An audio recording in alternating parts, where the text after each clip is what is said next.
Alright guys, welcome back to another update. Thank you guys for tuning in. Let's jump right on into it.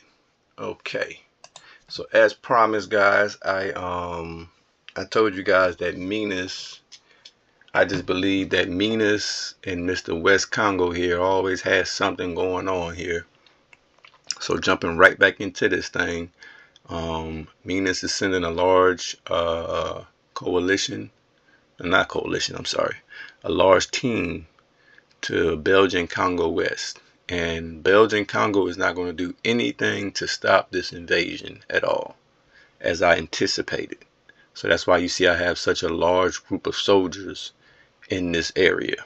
I told you guys this thing was going to get messy. It was going to get interesting.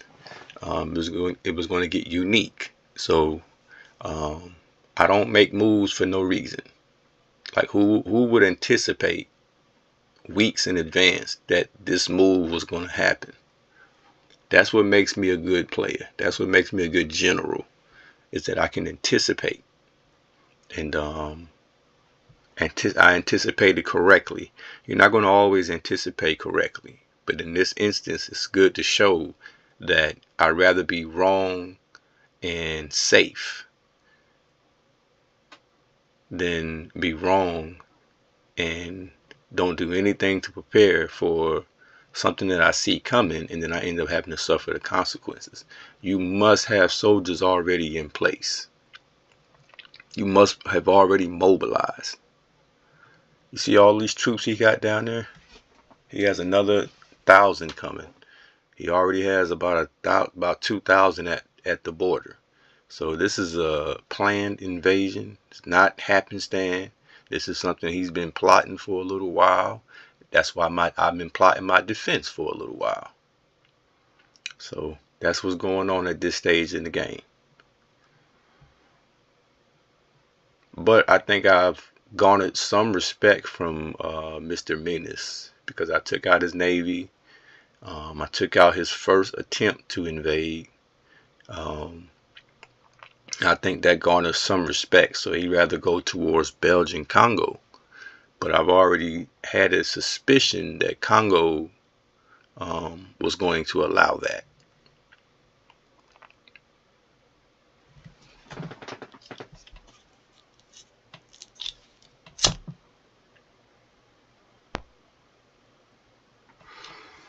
And when we get deep into these games, I like to give you guys good little pieces of jewels to consider.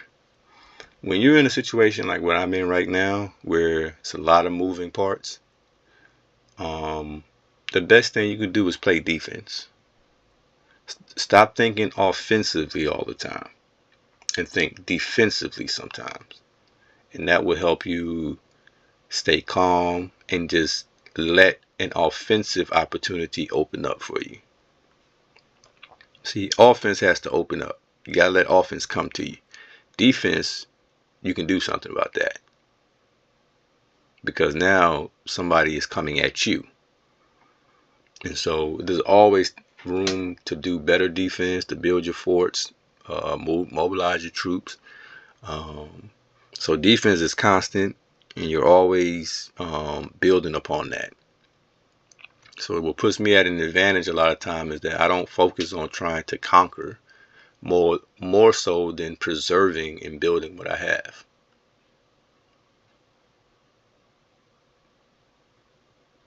So I'm not interested in crossing over into Europe again, because that was never my goal from the beginning.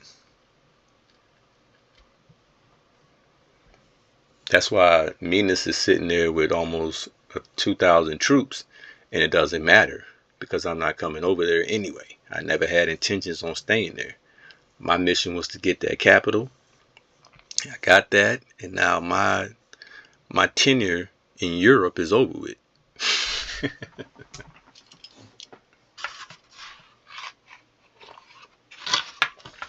So I like to get into these parts of the game, guys, because I can get to break down some of the intricate parts of the game that you may not get to see in the early stages. And I like you guys to see that This is a long game. In that just because somebody has an early lead or whatever, that doesn't matter. This is a very, very long game, and this is a strategic game.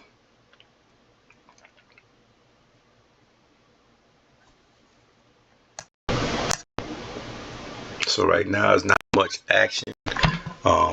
More so just um, staying defensively sound.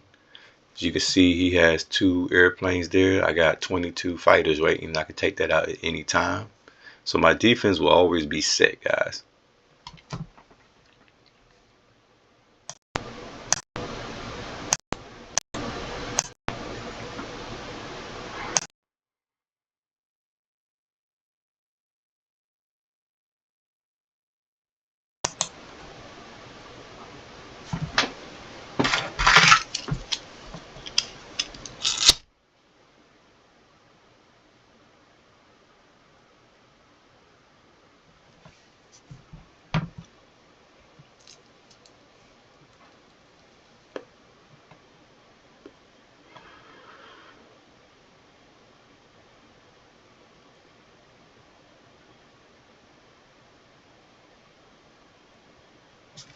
And as you can see, guys, I did bring my large Air Force down to this area just in case they're needed, but I would not jeopardize my Air Force to protect Western Congo by no means.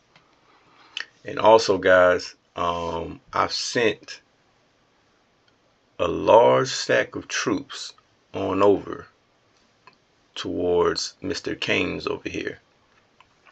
So Mr. Cairns has invaded Asia, and he has really bullied them over there, especially my friend Kandahar. And so my job is, my goal is to bring these troops around here. And these guys have been traveling for a while now. See, this is what you do to a guy like Mr. Cairns. See, he has all these troops here, and he's like bullying my coalition member, and I can see that. And so I'm wondering why a lot of these other coalition members aren't moving, aren't doing anything. Eastern Cape has literally just stopped playing. I wonder why. I wonder why. Guys, I'm going to just go ahead and tell you what I think happened. Eastern Cape, which is a part of my coalition, Belgian Congo, which is a part of my coalition, King William, who was a part of the European coalition, well, not even the European, but a part of he was a part of that coalition that was in first place, where they had with Cairns and in South America, Minas, and all of those guys. So these guys were on each continent. So now what I'm seeing is, I believe, guys, Eastern Cape and Belgian Congo West are multi-accounts in contingency, or should I say in union, with King William. I believe that. And there may be others on here as well, because what I'm seeing is a lot of inactivity that doesn't make sense. Like, why is Eastern Cape just sitting there with 74 tanks? Why isn't he moving forward? Why isn't he still playing? Inactive. Now you have Delarna here, very powerful. Very, very, very powerful. Him and Western Cape is at war now. So this is a situation where Western Cape has somewhat spreaded himself out a little thin, in my opinion. And I would probably use more diplomacy in that situation. And I would probably, like I said, be more defensive than offensive at this point if I was Western Cape. However, you have to let every man, fight his own battles. So that's just a little bit of the politics, guys. So just stay tuned. This map gets so interesting. It gets so, that's why I'm really wanting to now narrate and explain what's going on, because as this thing intensify, you guys are going to see, wow, this is one of these games that really can tap into some personal, emotional, um, psychological, but just overall, it has a lot of human elements to it, and you find out a lot. I learned a lot by playing these games, so I want you guys to learn what I learned from this map. And so, yes, I'm sending those troops over. This is why, guys, you shouldn't get on the game and talk smack early, because then you create enemies. Like, I would never be sending those troops over there to deal with Cairns if he didn't send a message early on in the game saying he's going to spank me and I'm watching your YouTube and all that. I would have never knew he was an enemy. I wouldn't have been paying him no attention. He could have did a sneak attack. But so I'm glad he disclosed that he was I'm glad he disclosed that he had a vendetta with me, and that was good for me. All right, so let's get more into it, guys. Stay tuned. Until next time, I will see you guys later.